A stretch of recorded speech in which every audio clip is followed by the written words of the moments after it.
Hello दोस्तों, स्वागत है आप सभी का हमारी यूट्यूब चैनल जिसका नाम है खोटा सीखे इंडिया। आज हम लोग बात करने वाले हैं कक्षा 10वीं और 12वीं की, जैक बोर्ड की कक्षा 10वीं और 12वीं के परिणाम की यानी रिजल्ट की। कैसे 10वीं और 12वीं कक्षा का रिजल्ट तैयार किया जाएगा, कैसे क्या क्या प्रोसेस है, क्या क्या कैसे क्या क्या देखा जाएगा। क्या क्या देखा जाने का मतलब है कि क्या आप मतलब 10वीं क्लास के कोई स्टूडेंट है तो उसका 9वीं का रिजल्ट देखा जा सकता है, क्या उसका अटेंडेंस देखा जा सकता है, क्या क्या ऐसा देखा जाएगा, इसके बारे में आज हम लोग बात करेंगे। सबसे पहले मैं बात करना चाहूँगा क्लास 10th के बारे में। जो क्लास 10वीं है, 10 क्लास 10th का रिजल्ट वो इस बेसिस पे आएगा कि वो बच्चा 9 में कैसा था। मतलब 9th क्लास में आप अगर अच्छे हैं तो आपका 10th में भी अच्छा नंबर आएगा। अगर आप 9th में खराब किए तो आपका 10th का भी रिजल्ट खराब हो सकता है। स्पेशली झारखंड सरकार ने यानी जैक बोर्ड ने ये क्लियर कर दिया है कि जो बच्चे 9th क्लास में सी ग्रेड लेके पास हुए हैं, चाहे वो एक विषय, दो विषय या दो से अधिक विषय हो, तो उसका 10th का रिजल्ट खराब हो सकता है। आप यहाँ पर देख सकते हैं पहले ही लाइन में ये अपना क्लियर कर दिया गया है कि जो बच्चे, यहाँ आप देख सकते हैं कि 9वीं कक्षा के सी ग्रेड के छात्र छात्राओं को मैट्रिक का रिजल्ट हो सकता है प्रभावित हो सकता है। इस ग्रेड के छात्र छात्राएं फेल भी हो सकते हैं और 9वीं कक्षा के 9वीं क्लास के ए ग्रेड और बी ग्रेड लाने वाले छात्र छात्र मैट्रिक में सफल हो सकते हैं। दैट्स मीन जो सी को छोड़ के, सी से नीचे वाले यानी बी प्लस ए और ए प्लस, ये सारे पास हो सकते हैं, सफल हो जाएंगे। लेकिन जो सी ग्रेड लाया है उनके लिए ही थोड़ा प्रॉब्लम है। ठीक है, अब देख सकते हैं कि इसमें थोड़ा सा ये बताया गया है कि झारखंड एकेडमिक काउंसिल ने 9वीं का रिजल्ट ग्रेडिंग के आधार पर किया था। जी हाँ, आप लोग को जैसे याद होगा कि 9 क्लास का जो रिजल्ट तैयार किया गया था, जो 9 क्लास का रिजल्ट आया था वो ग्रेडिंग सिस्टम में आया था। मतलब हर सब्जेक्ट को ग्रेड दिया गया था कि आप इस सब्जेक्ट में ए प्लस है, इंग्लिश में बी प्लस हो, ऐसा मतलब दिया गया था। और 11th क्लास को पॉइंट सिस्टम वाइज दिया गया था।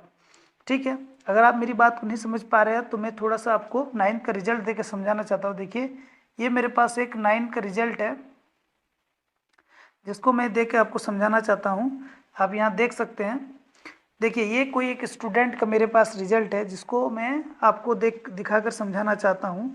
आप यहाँ पर जैसे कि देख सकते हैं कि जो हिंदी है, मान लीजिए जो हिंदी दिया गया है, ठीक है, जो हिंदी दिया गया है वहाँ आप देख सकते हैं कि यहाँ पर ए बच्चा को मिला है, इंग्लिश में ए मिला है, मैथमेटिक्स में देखिए ए मिला है। कुल मिला जुला कि इसको जो हुआ है इसको हम लोग ग्रेडिंग सिस्टम बोलते हैं। जो हर सब्जेक्ट में बच्चा लोग को मिला है, हर सब्जेक्ट में बच्चा लोग को ग्रेडिंग सिस्टम मिला है। आप यहाँ पर थोड़ा सा ये ग्रेड इस कंटेंट को भी देख सकते हैं, आप इस कंटेंट को भी देख सकते हैं नीचे। इससे आपको अंदाज़ा लग जाएगा कि ए प्लस वाले को मतलब कितना परसेंटेज है। आपने अपने 9 के रिजल्ट में देखा ही होगा। ठीक है, मैं यहाँ स्पेशली इस टर्म पे बात करना चाहता हूँ। देखिए, आप इस टर्म को देख पा रहे होंगे। इस टर्म पे जो 33% से लेस 45% है, यानी 45% से नीचे और 33% से ऊपर, इस बीच में जितना भी बच्चे हैं उन्हीं को सी ग्रेड मिला है।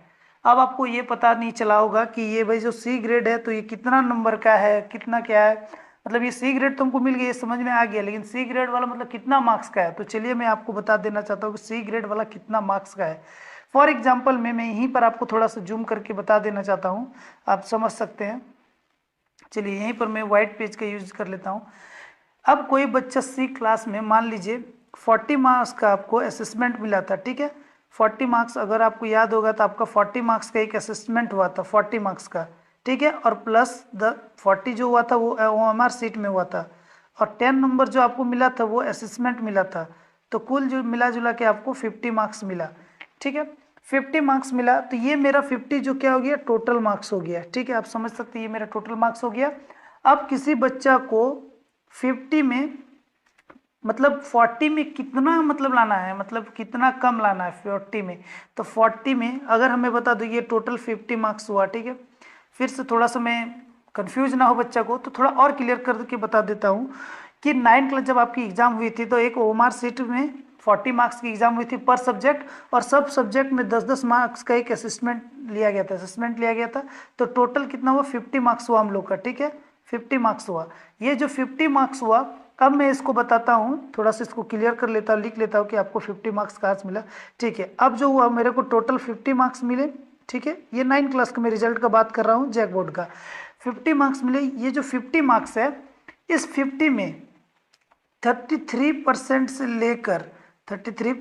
लेकर 45% तक के बच्चों को सी ग्रेड मिला है। I mean to say that ये सी ग्रेड का बात हुआ। अब आप पूछिएगा, आपको पता चलेगा कि ये कितना मार्क्स हुआ, तो फॉर 33%। तो आप इससे डायरेक्ट निकाल सकते हैं, मैं निकाल के ही बता देता हूँ आप लोग को कि मान लीजिए 33% अगर 50 पे बात करें तो उसका हो जाता है 16.5, ठीक है, 16.5। और जो 45 पे बात करें तो वो हो जाता है आपका 22.5 मार्क्स। यानी जो विद्यार्थी मतलब अपना 10th क्लास में, मतलब 9th क्लास में 50 में थे, आउट ऑफ 50 मार्क्स में, ठीक है, जो बच्चा 50 मार्क्स में 16.5 लाया है वो सी ग्रेड हुआ, ये सी ग्रेड हुआ और ये भी सी ग्रेड हुआ। मतलब इससे इस बीच को ही हम लोग सी ग्रेड बोलते हैं। अब कोई बच्चा 33 से भी कम लाया है, 33 बोले तो 32 लाया है या 32% से कम 31% लाया है, तो वो फाइनली फेल ही हो गया है, ठीक है। क्योंकि जैक बोर्ड का जो 10th क्लास का रिजल्ट होता है उसमें मिनिमम 33% आपको लाना ही है, तभी आपको 3rd डिवीजन पे पास किया जा सकता है। अब बात करता हूँ कि जो बच्चा, ये तो चलिए भाई 50 मार्क्स का बात हुआ जो जैक बोर्ड लेती है, लेकिन जो 50 मार्क्स हम लोग को एक्स्ट्रा जो बच जाता है, जो 50 मार्क्स मतलब सॉरी 50 बोल रहा हूँ 20 मार्क्स, ये जो 20 मार्क्स है, ये 20 मार्क्स जो स्पेशल स्कूल को प्रैक्टिकल की तरफ से देता है, जो स्कूल है वो 20 मार्क्स आपको हर स्टूडेंट को एज ए प्रैक्टिकल देता है। मतलब प्रैक्टिकल लेकर आपको 20 मार्क्स का 20 मार्क्स का प्रैक्टिकल लिया जाता है। उसमें भी एक कंडीशन क्या है कि इस 20 में आपको 17 ही लाना है, मीन 17 लाना है मिनिमम आपको 17 लाना ही है। अगर आप 17 से 16 लाते हैं या 16.5 देते हैं तो ये सीधा फेल में गिनती होता है, ठीक है, ये सीधा फेल में गिनती होता है। यानी आपको जो 20 मार्क्स प्रोवाइड किया जाएगा तो स्कूल के स्टेटमेंट में आपको कम से कम 17 नंबर लाना ही है। अब मैंने क्या बात किया, अब और क्लियरली बात कर देता हूँ। एक तो 50 मार्क्स उधर हो गया, उसमें हमको मिनिमम 16.5 लाना है, ठीक है, और इधर 20 मार्क्स का बात हुआ उसमें हमको 17 मार्क्स लाना है। अगर इस दोनों को मैं ऐड करता हूं तो मेरे को 33.5 आ रहा है, ठीक है। तो ये बच्चा कहीं ना कहीं पास में गिनती हो जाएगा, ठीक है, ये बच्चा पास हो गया, ठीक है। लेकिन कोई बच्चा, अगर कोई स्टूडेंट, कोई भी जो है विद्यार्थी है, अगर वो इसमें भी कम लाते हैं, मतलब अगर 16.5 से कम लाते हैं यानी 16 सिर्फ लाते हैं, ठीक है। अगर मैं थोड़ा सा और क्लियर कर दूं, 50 और इधर 20 लिख देता हूं क्लियर करने के लिए। मान लीजिए इसमें 16 नंबर कोई लाता है और इसमें ये भले 18 नंबर लेके आ जाए तो भी ये फेल कंडीशन है, ये सीधा आप फेल हो सकते हैं। और अगर कोई बच्चा जस्ट इसका अपोजिट करे, दैट्स मीन्स 50 है और इधर 20 है, अगर कोई बच्चा 50 में चलिए 17.5 लेके आ गया, ये तो इधर से पास हो गया, लेकिन इधर क्या हो गया 16 मार्क्स लेके आया, इधर तो इसको 17 चाहिए था लेकिन 16 लेके आया, तो ये भी फेल कंडीशन में गिनती होगा। और ये सारा जो प्रेशराइज है, ये जो सारा प्रेशर है वो कहाँ पर है, सी ग्रेड वालों पे, ठीक है, जो सी ग्रेड लेके आए हैं, ठीक है, जो सी ग्रेड लेके आए हैं, सी ग्रेड वाले, ठीक है, सी ग्रेड वाले। तो आपको ध्यान क्या रखना है, मतलब आपको ये चीज देखना है। लेकिन यहाँ पर एक छोटा सा बात क्या है, गवर्नमेंट ने, जो गवर्नमेंट है, झारखंड गवर्नमेंट है, उन्होंने सीधा जारी कर दिया है कि जितना भी बच्चे हैं उसको किसी भी तरह पास किया जाए, एक प्रेशर दिया गया है, क्योंकि वो रिजल्ट 9 का नहीं बदल सकती है, वो ऑलरेडी जारी हो चुका है। तो जो भी आपके चेंजेज होंगे वो 10th में होंगे। अब 10th में क्या चेंजेज होंगे, आपका क्या क्या देखा जाएगा, मतलब 10th में आपका सबसे पहला बात तो 10th में अटेंडेंस देखा जाएगा। आप सोच रहे होंगे कि 10th में मेरा अटेंडेंस कैसे हो सकता है कोरोना काल में, तो मैं आपको याद दिला दूं कि 2020 में सितंबर मंथ से लेकर अप्रैल तक झारखंड सरकार ने, मतलब सितंबर 2020 से लेकर 2 अप्रैल 2021 तक क्लास चली हैं। तो इस बेसिस पे आपका अटेंडेंस देखा जाएगा कि बच्चे कितने अटेंड हुए हैं, प्लस आपका बिहेवियर भी मायने रखता है। बिहेवियर बहुत ज़्यादा मायने रखता है आपके स्कूल कि जो टीचर है आपके बिहेवियर के अकॉर्डिंग भी आपका नंबर डिसाइड करेंगे। ठीक है, तो आपके लिए ये बिहेवियर भी डिसाइड करता है आप कैसे हैं स्कूल में। तो ये सारा चीज़ आपका देखा जाएगा। यानी 9 में जो सी ग्रेड वाले हैं उन्हीं के लिए थोड़ा सा प्रॉब्लम है, बाकी सब के लिए ओके है। ठीक है, तो इस बेसिस पे आपका 10th का रिजल्ट आएगा। अब मैं बात करता हूँ क्लास 12 की। ठीक है, तो मैं अपने पुराने स्लाइड पे चल जाता हूँ, ये आ जाता हूँ पुराने स्लाइड पे।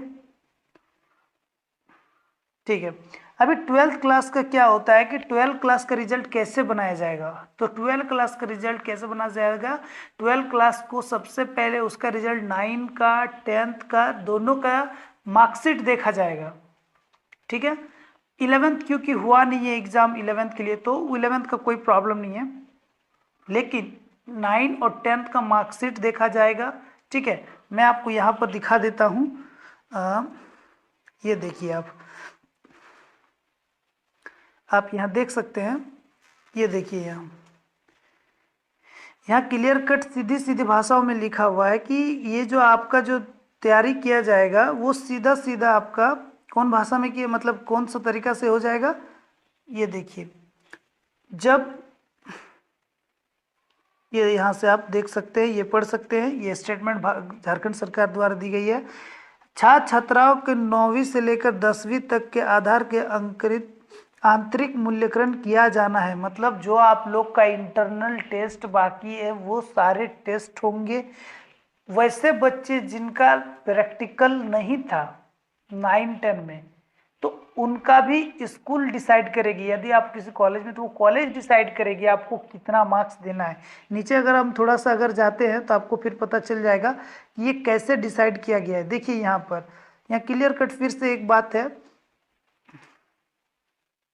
ये देखिए यहाँ पर लिखा हुआ है कि स्कूल को 9वीं के सभी छात्र छात्राओं को प्रैक्टिकल एवं निज विषय, जिन विषय में प्रैक्टिकल नहीं है उसमें आंतरिक मूल्यांकन कर जैक को अंक उपलब्ध कराना है। मतलब जिसमें प्रैक्टिकल था तब तो ठीक है, कोई बात नहीं, उस बेसिस पे हो जाएगा।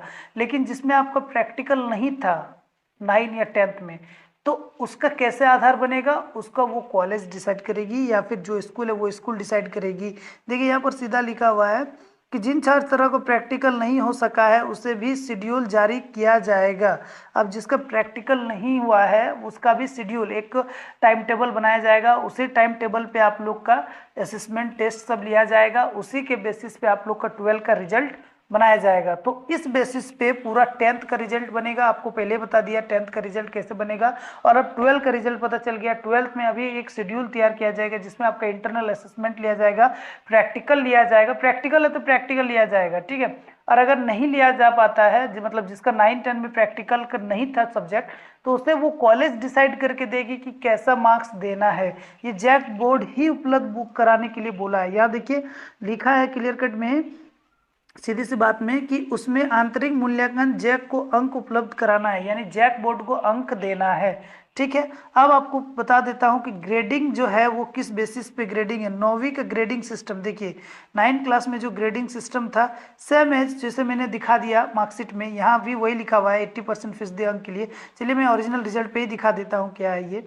ठीक है, यहाँ आप देख सकते हैं 80% एंड एबव को क्या मिलने वाला है, 80% और एबव को मिल जाता है, 80% और एबव को मिल जाता है ये ए ग्रेड मिलता है, यानी वो एक्सीलेंट बच्चा है। और फिर 60 है तो ए है, वो वेरी गुड बच्चा है। 45% से और लेस वाला से है तो वो गुड बच्चा है। और 45 से 40 से एवरेज बच्चा है कि हाँ ठीक है काम चल सकता है, लेकिन मतलब पास ही है। लेकिन जी बिलो 33% वाले को डी ग्रेड मार्जिनल में रखा गया, मतलब you are a fail, completely fail, तो वो फेल रखा गया है। ठीक है, तो आज के लिए वीडियो इतना ही। बाकी फिर आगे भी ऐसे नोटिफिकेशन पाने के लिए आप मेरे इस चैनल को सब्सक्राइब कर दीजिए, लाइक कर दीजिए और शेयर भी कर दीजिए। Thank you.